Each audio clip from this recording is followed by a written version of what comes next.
بسم اللہ الرحمن الرحیم۔ اللہ پاک بہت خوش ہوتا ہے جو شخص ربیع الاول کی ہر رات یہ سورت پڑھ لیتا ہے۔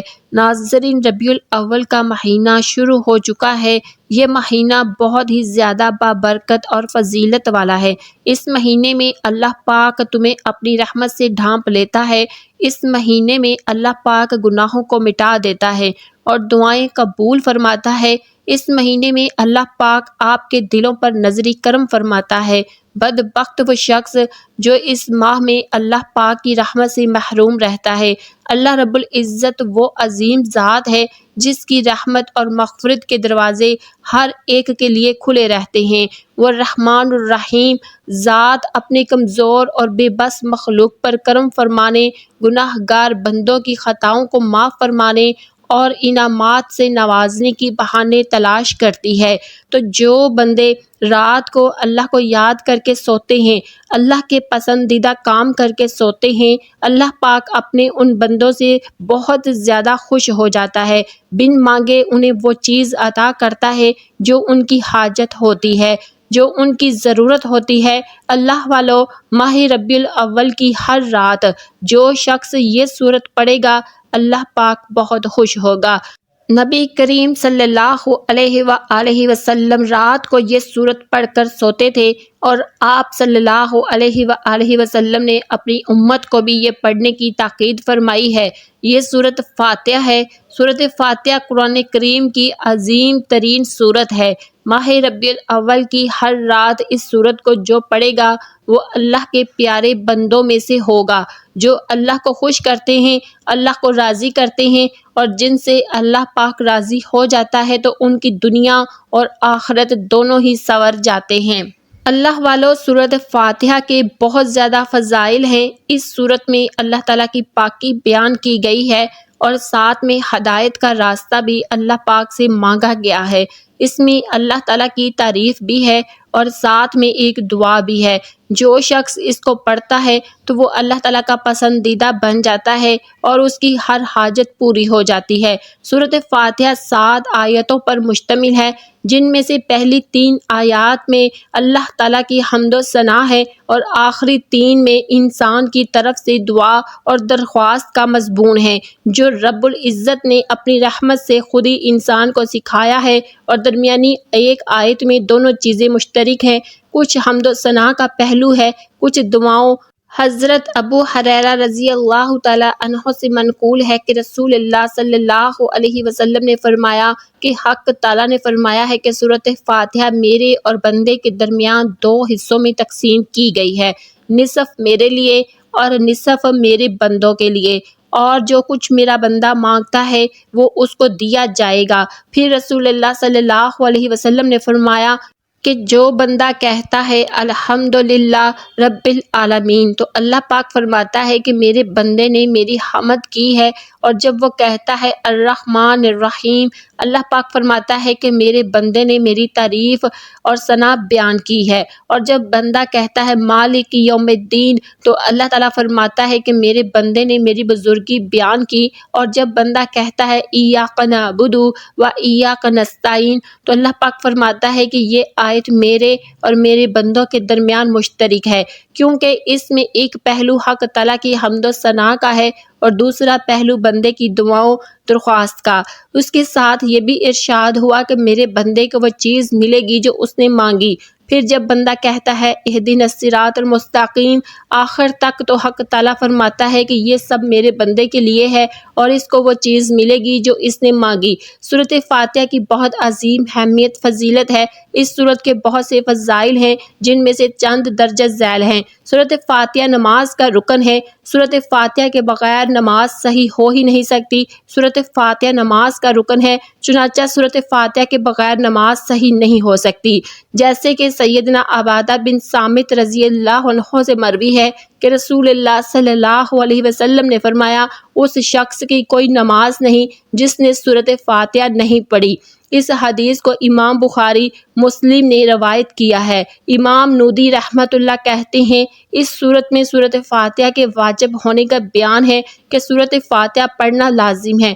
چنانچہ سورۃ فاتحہ کا متبادل کوئی نہیں ہے سوائے ایسے شخص کے لیے جسے سورۃ فاتحہ نہیں آتی۔ سیدنا ابو ہریرہ رضی اللہ عنہ کہتے ہیں کہ رسول اللہ صلی اللہ علیہ وسلم نے ابی بن کعب رضی اللہ عنہ سے فرمایا، کیا آپ یہ پسند کرتے ہیں کہ میں آپ کو ایسی عظیم سورت سکھاؤں کہ اس جیسی سورت تورات، انجیل اور زبور سمیت قرآن مجید میں بھی نازل نہیں ہوئی؟ تو ابی بن کعب نے کہا، جی ہاں اللہ کے رسول، مجھے ضرور سکھائیے۔ تو آپ صلی اللہ علیہ وسلم نے فرمایا، تم نماز میں کیسے قرات کرتے ہو؟ ابو ہریرہ کہتے ہیں کہ ابی بن کعب نے سورۃ فاتحہ کی تلاوت شروع کی۔ اس پر رسول اللہ صلی اللہ علیہ وسلم نے فرمایا، قسم ہے اس ذات کی جس کے ہاتھ میں میری جان ہے، تورات، انجیل، زبور اور قرآن میں اس جیسی صورت نازل نہیں ہوئی۔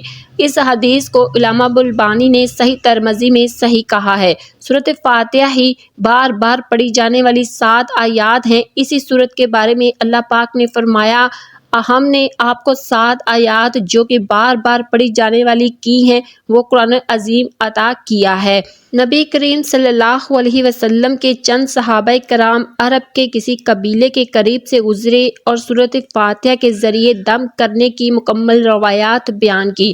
پھر کہا، اس حدیث میں آیا ہے کہ بچھو کے کاٹے ہوئے مریض کو سورۃ فاتحہ سے شفا ملی اور دوا کی ضرورت ہی نہ رہی، بلکہ سورۃ فاتحہ کا اثر وہاں بھی ہوا جہاں کوئی دوا اثر نہیں کر رہی تھی۔ یہاں بھی واضح رہے کہ جس شخص کو دم کیا گیا تھا وہ دم کے قابل نہیں تھا، یا تو اس کے لیے وہ قبیلہ ہی مسلمان نہیں تھا، یا پھر اس لیے کہ وہ قبیلے والے کنجوس اور بخیل تھے۔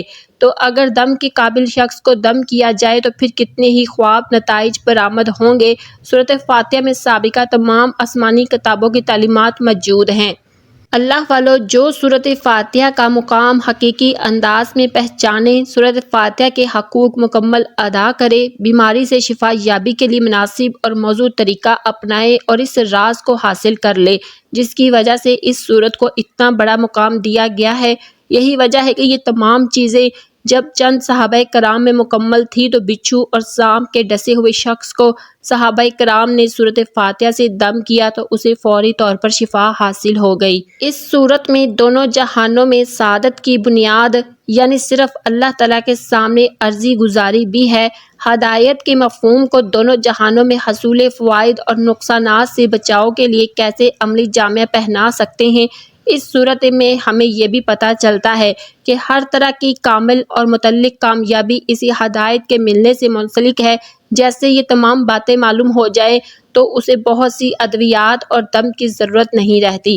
سورۃ فاتحہ کے ذریعے انسان خیر و برکت کے دروازے کھلوا سکتا ہے، نیز اسی سورت کی بدولت شر اور شر کے اسباب سے بچ بھی سکتا ہے۔ سورۃ فاتحہ ایک دعا ہے بندے کی جانب سے اور قرآن اس کا جواب ہے۔ خدا کی جانب سے بندہ دعا کرتا ہے کہ اے پروردگار میری رہنمائی کر، جواب میں پروردگار پورا قرآن اس کے سامنے رکھ دیتا ہے کہ یہ ہے وہ ہدایت اور رہنمائی جس کی درخواست تو نے مجھ سے کی تھی۔ اللہ والو، سورۃ فاتحہ کو ایمان یقین کے ساتھ پڑھا جائے تو ہر بیماری سے شفا ہوتی۔ حضرت علی رضی اللہ تعالی عنہ ارشاد فرماتی ہیں کہ یہ سورت عرش الہی کے خصوصی خزانوں میں سے عطا کی گئی۔ صوفیہ سے منقول ہے کہ جو شخص پہلی کتابوں میں تھا وہ سب کلام پاک میں موجود ہے، اور جو کچھ قرآن حکیم میں ہے اس کا خلاصہ سورۃ فاتحہ میں ہے، اور جو کچھ سورۃ فاتحہ میں ہے اس کا خلاصہ بسم اللہ میں ہے۔ اللہ والو، اگر کسی کی کوئی ایسی جائز مراد جو پوری نہ ہوتی ہو تو ہر نماز کے بعد سجدے میں سر رکھ کر اس طریقے سے پڑھے، جب ایاک نعبد و ایاک نستعین پر پہنچے تو اس آیت کا 21 مرتبہ تکرار کرے، پھر سورۃ فاتحہ مکمل کرے، سجدے سے سر اٹھائے اور اللہ تعالیٰ سے اپنی حاجت کے لیے دعا مانگے۔ اللہ تعالیٰ اس کی ہر جائز دلی مراد بہت جلد پوری کر دے گا۔ اللہ والو، وقت کی نزاکت کو مد نظر رکھتے ہوئے وظیفے کی طرف چلتے ہیں۔ سب سے پہلے میری آپ سے گزارش ہے، اب تک آپ نے ویڈیو سکپ کر کے دیکھی ہوگی، کاٹ کر دیکھی ہوگی، تو برائے مہربانی اس ویڈیو کو مکمل کیونکہ ایک ایک بات بہت اہم ہے جو میں آپ کو سمجھانے لگی ہوں کہ آپ نے آج کا وظیفہ کس طرح کرنا ہے۔ یہ وظیفہ آپ ہر رات کو سونے سے پہلے کر سکتے ہیں۔ جیسے ہی آپ عشاء کی نماز پڑھ لیں تو آپ یہ وظیفہ اسی ٹائم جائے نماز پر بیٹھے بھی کر سکتے ہیں، نہیں تو آپ سونے کے لیے جب بستر میں جائیں تو اپنے بستر پر بھی کر سکتے ہیں۔ نہ جگہ کی پابندی ہے نہ ہی وقت کی، جب آپ کو جیسے ہی جہاں موقع ملے آپ یہ وظیفہ پڑھ سکتے ہیں۔ اللہ والو، وظیفہ شروع کرنے سے پہلے سب سے پہلے آپ نے ایک مرتبہ نبی کریم صلی اللہ علیہ وسلم کی ذات مبارکہ پر درود پاک پڑھنا ہے۔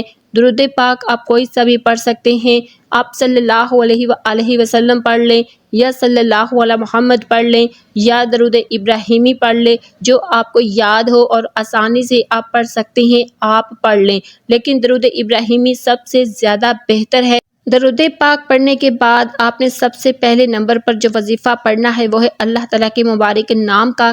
یہ وظیفہ پڑھنے کے لیے آپ اپنے ہاتھ میں تسبیح لے لیں یا ہاتھوں کی انگلیوں پر گن کر پڑھ سکتے ہیں۔ آپ نے یا حیو یا قیوم یا حیو یا قیوم یا حیو یا قیوم صرف 11 بار پڑھنا ہے۔